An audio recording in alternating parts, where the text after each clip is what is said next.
Bienvenue qu'il est Buzz, qu'il est rentré dans le Time Sound Studio.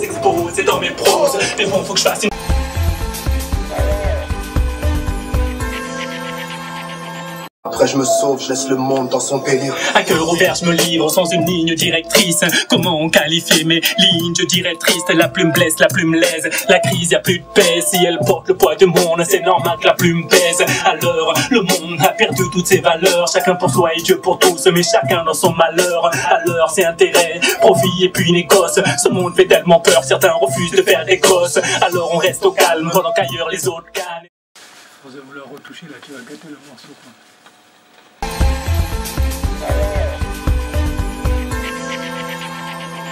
Donc Akil, artiste hip-hop, est vraiment tourné également vers la poésie, d'origine Peul, donc Sénégal, Guinée, tout ça, donc africain.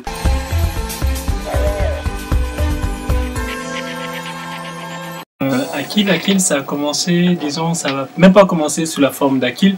C'est surtout le tirailleur sénégalais à l'époque, avec le frangin qui est pas là aujourd'hui, Issa Dole, qui lui aussi a changé, qui a évolué au fil du temps, mais ça a commencé très tôt, on va dire. On était toujours amoureux du hip-hop depuis qu'on a grandi. On a grandi dans les quartiers où forcément le hip-hop fait partie de l'univers dans l'ensemble. Et au fur et à mesure, avec le frangin, le cousin, on a commencé à développer un peu notre identité. Et initialement, c'était les tirailleurs sénégalais, les tirailleurs Galsen. On avait fait pas mal de choses avec, on avait commencé un peu à faire la promotion, et au fil du temps, au moment où on commence un peu à s'affirmer en tant qu'identité personnelle, il y a Akil qui est apparu. Et Akil, c'est aussi mettre en avant cette sagesse d'esprit pour éviter que les textes soient des textes qui peut-être arrivent à se faire vendre ou à se faire écouter, mais qui ne correspondent pas à l'éducation qu'on a pu recevoir de la part de nos parents. Donc Akil, ça fait, je crois que j'étais en 3e ou en 2e des premiers textes. Sachant que j'ai toujours aimé l'écriture avant même le hip-hop, avant même d'écrire pour le rap, c'était l'écriture, j'ai toujours kiffé. Entre bouquiner, etc., c'était vraiment des choses qui me plaisaient énormément. Donc après, au fur et à mesure, lorsqu'on grandit dans un quartier, on commence par s'intéresser au rap, et puis après l'écriture est rendue sous forme de prose. Donc voilà plus ou moins pour l'histoire d'Akil.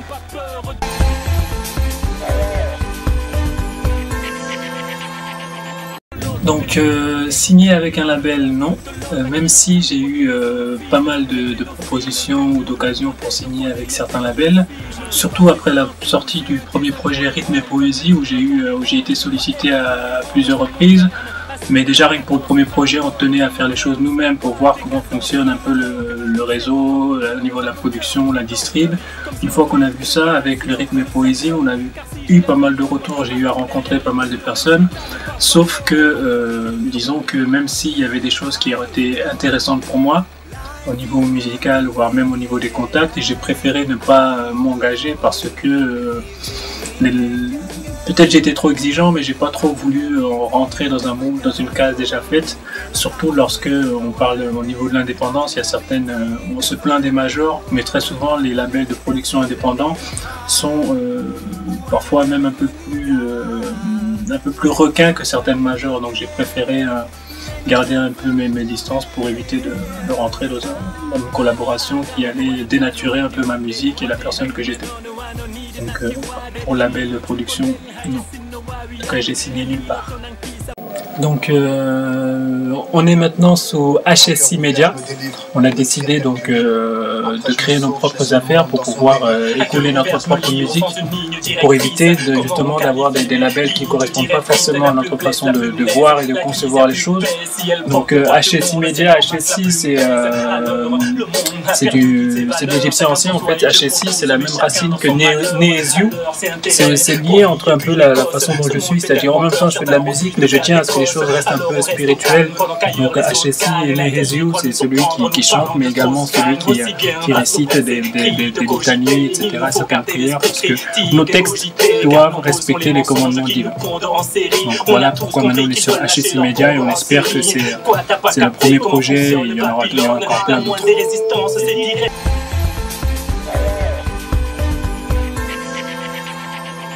Donc Dounia, avant de parler même du clip, ce morceau je l'ai peut-être écrit en peut-être une soirée. ou sinon une journée, quoi. C'est vraiment un morceau qui j'avais en tête depuis un certain moment. Je voulais traiter de ce monde dans lequel on vit, où les valeurs disparaissent, peut-être aussi parce que j'étais récemment papa, donc forcément après tu commences à t'interroger sur l'éducation ou le monde qu'on laisse aux enfants. Et donc j'ai tenu également aussi à l'écrire aussi bien en français qu'en ma langue maternelle, donc le poulard. Et puis après il y a le frangin qui est arrivé une fois en studio et qui a mis sa vibe, je pense à Carbo, qui a donc donné une certaine dimension au morceau qui fait forcément coller, qui collait parfaitement avec ce que moi je pensais. Maintenant pourquoi Donia? Parce que je pense qu'il faut qu'on tire un peu l'alarme sur le monde dans lequel on vit. Tirer l'alarme, c'est pas juste dire que le monde va mal, c'est également pointer du doigt sur ce qui va mal, pourquoi ça va mal et qu'est-ce qu'on peut faire pour éviter que les choses continuent d'empirer. Donc j'ai tenu à traiter certains thèmes sans forcément rentrer dans le détail parce que je pense que tout le monde est dans cette situation où tout le monde arrive à comprendre qu'il y a quelque chose qui ne va pas dans le monde dans lequel on vit et qu'il faut essayer d'en parler. Je pense que c'est déjà un premier temps qu'il faut en parler. Je prétends pas avoir une baguette magique pour dire que voilà, une fois qu'on a parlé, le problème sera résolu, mais au moins je tenais à le dire.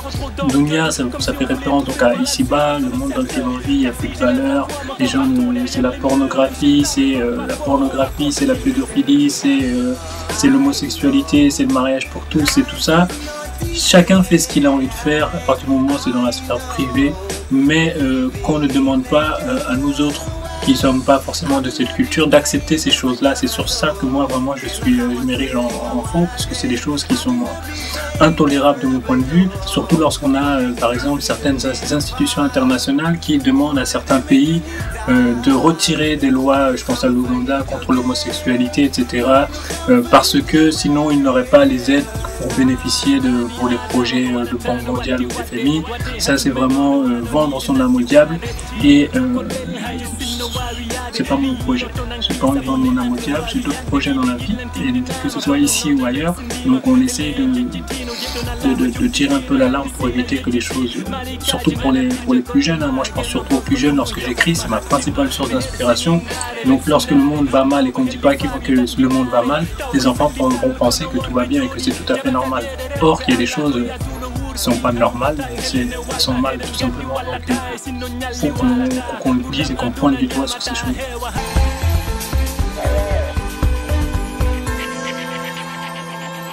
Donc la musique, ça fait 15 ans maintenant qu'on est dans la musique, hein, qu'on est dans l'hip-hop et qu'on a commencé à enregistrer les premiers sons. Et je me rappelle qu'à l'époque, on était chez mon cousin qui est DJ Saïsa, là d'ailleurs, je le remercie au passage. Et on faisait avec les petits micros des ordinateurs là, et puis on s'enregistrait comme ça avec un son de qualité plus que médiocre. Mais au moins on kiffait ça parce qu'on était entre nous, on devait être 6 ou 7 dans la chambre. Et puis on enregistrait et puis on faisait sortir les sons comme ça, les autres kiffaient, d'autres... C'était vraiment le début. Après, avec Rythme et Poésie, on a essayé de professionnaliser, de se lancer sur un projet un peu plus concret. Et ça nous a amené sur un autre projet qui est donc en cours de finalisation maintenant, mais ça fait 15 ans maintenant qu'on est un peu dans l'univers musical au niveau de la région parisienne et plus précisément des Yvelines.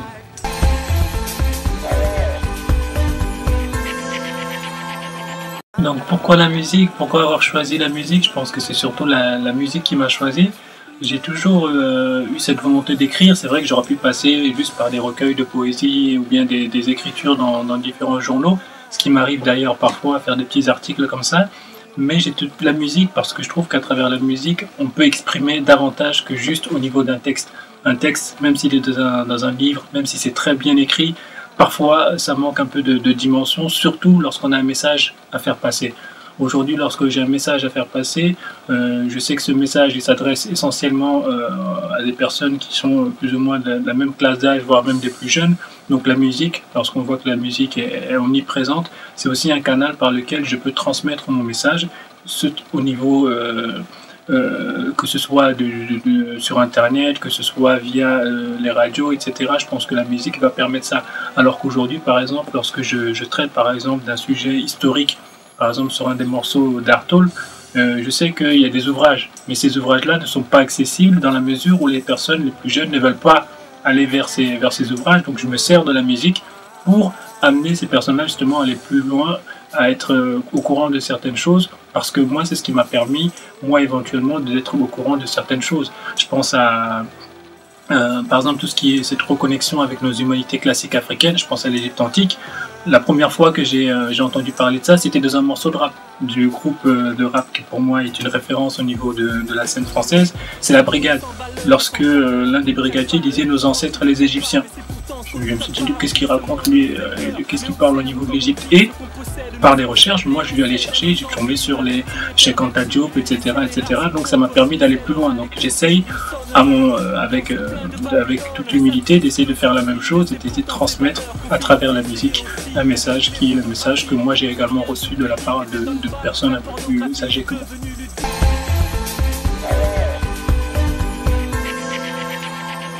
En 5 ans, j'espère bien que dans 5 ans, Akil sera en Afrique et essaiera au niveau de sa musique de continuer à faire passer ce message avec beaucoup plus d'empreintes et de sonorités africaines.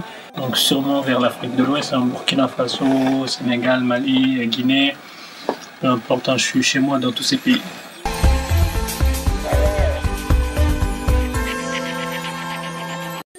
Ok, donc sinon prochainement vous aurez également le site internet akil-hsi.com. Donc sur ce site vous allez tout retrouver, toute l'actualité, vous aurez des textes qui sont rappelés ici en téléchargement libre pour ceux qui veulent en PDF. Vous aurez des vidéos, vous aurez l'actualité, vous aurez d'autres façons pour me contacter directement via le mail. Et sinon vous avez également sur YouTube, vous avez le compte Akil Musique Officielle ou Akil Bingelpulo pour réécouter, revoir les morceaux, les clips qui ont été tournés, les interviews, toutes sortes de vidéos, etc. Pareil sur Vimeo, là encore Akil Musique, parce qu'il faut un peu diversifier pour avoir la possibilité de toucher un maximum de monde. Donc je compte sur vous et puis n'hésitez surtout pas à rentrer en contact avec moi.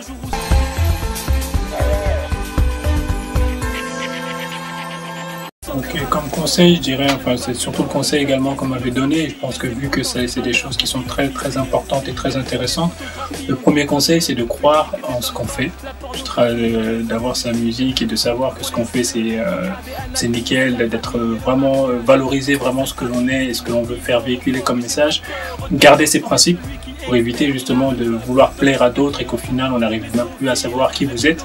Parce qu'il faut toujours garder son identité. Donc la première des choses, si vous ne croyez pas en votre musique, personne ne croira en ce que vous faites.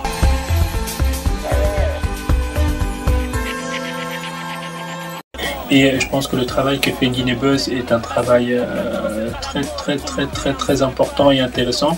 Donc j'invite même les artistes qui ne connaissent pas forcément à rentrer en contact avec l'équipe Guinée Buzz. Vous verrez que c'est des personnes très aimables avec lesquelles on peut discuter d'autres choses que forcément de musique. Mais donc Guinée Buzz et encore Guinée Buzz et puis longue vie à Guinée Buzz.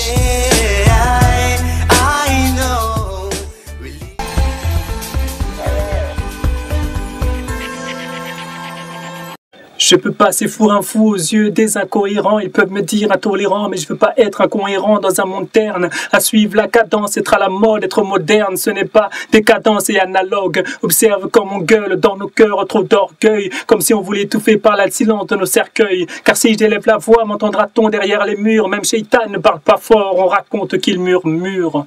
On raconte qu'il murmure. Guinée Buzz. Restez connectés pour découvrir et redécouvrir d'innombrables talents. Donc je vous compte sur vous pour continuer à faire le buzz avec les frangins de Guinée Buzz.